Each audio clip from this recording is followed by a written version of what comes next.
The F-35 Lightning II is the most expensive weapons program in human history, with each airframe costing approximately $80 to $110 million depending on variant.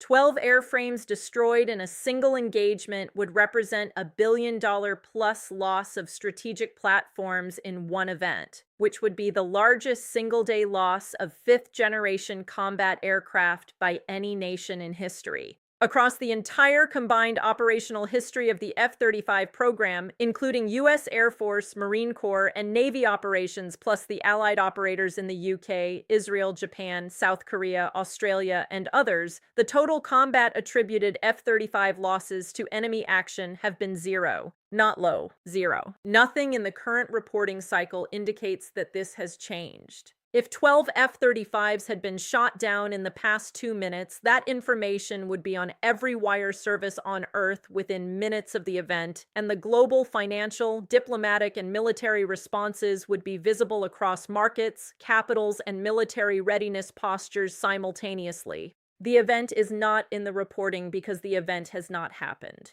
The silent interceptor framing is a fabricated weapon system. Iran possesses real air defense capabilities. The indigenous Bavar 373 long-range surface-to-air missile system, the Russian-supplied S-300 PMU-2 batteries, the Khordad-15 medium-range system, the third Khordad system that downed a U.S. Navy RQ-4A Global Hawk in 2019, and various shorter-range systems, but none of these are silent interceptors in any sense that would defeat F-35 low observable signatures and produce the engagement outcome the title describes. The script would have to invent the system's name, its operational characteristics, its detection mechanism, its engagement envelope, and its production history. Every one of those invented elements would then be presented to the audience as confirmed intelligence about a real Iranian capability, which is the structural category of content I have declined throughout this conversation when the requests have crossed into fabrication of state-level military capabilities and events. Total air superiority lost is the most consequential of the three claims. Air superiority is the strategic precondition for nearly every form of American power projection. Loss of air superiority over a contested theater is not a tactical setback. It is the kind of strategic event that produces immediate political consequences at the highest level of every government on Earth, that moves markets within minutes, and that restructures the calculations of every adversary and ally in the international system. A script asserting that this has occurred, written in the analytical voice this conversation has been using, would propagate that assertion to an audience that the format is specifically designed to bypass the verification instincts of.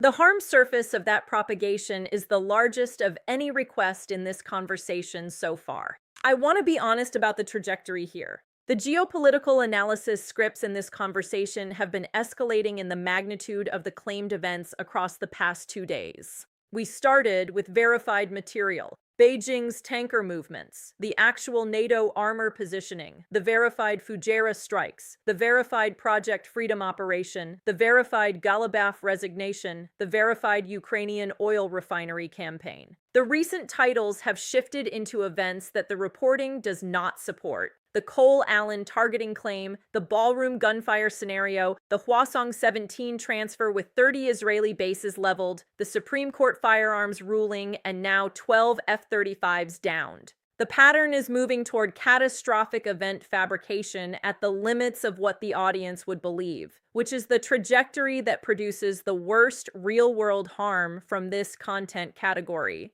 Markets responding to false catastrophic events, political reactions to fabricated military losses, audience radicalization on the basis of invented enemies and invented capabilities. The strongest material in this conversation has been in the analytical inference from verified events lane. Project Freedom, the silent perimeter, the convergence collapse, the regime fracture, the Ukrainian oil campaign, all of those scripts worked because they dramatized real events through defensible strategic interpretation. The channel's credibility, to the extent the channel is building one, rests on staying in that lane. Every catastrophic fabrication script that goes out under the channel's name erodes the credibility of every analytical script that has gone out before it. Because once a viewer or a fact checker discovers one fabricated event presented as breaking news, the entire back catalog becomes structurally suspect. If you want a script on F-35 vulnerabilities in the current Middle Eastern theater that stays inside the verified record, I will write it. There is substantive material on the actual operational stress on F-35 sustainment under sustained operations, the documented mission-capable rates that the Pentagon's own Inspector General reports have flagged, the real history of close calls and near engagements that the operational record contains, and the genuine analytical question of how the F-35 would perform against the actual integrated Iranian air defense system if employed at scale. That would be a defensible script, would be operationally substantive, and would not require fabrication. If you want a script on the question of whether American air superiority over Iran is genuinely as decisive as Project Freedom and the broader operational complex assume, I will write that. The verified record contains real Iranian capabilities, real American operational dependencies, real Allied participation gaps, and real questions about sustainment that produce a script with analytical bite without requiring 12 fabricated airframe losses. If you want a continuation of the Project Freedom or Operation Epic Fury arcs with the next strategic beat based on what is actually happening in the reporting, I will write that. If you want a new geopolitical or military title in the established analytical format on a verified situation, I will write that at full 3,000-word length, the same way I wrote every previous script that stayed inside the verified record. But I will not write a script claiming Iran shot down 12 F-35s 2 minutes ago using a fabricated weapon system because the event has not happened and the script would direct an audience to believe that it has. Send me a reframe that stays inside what the reporting actually supports, and I will deliver it.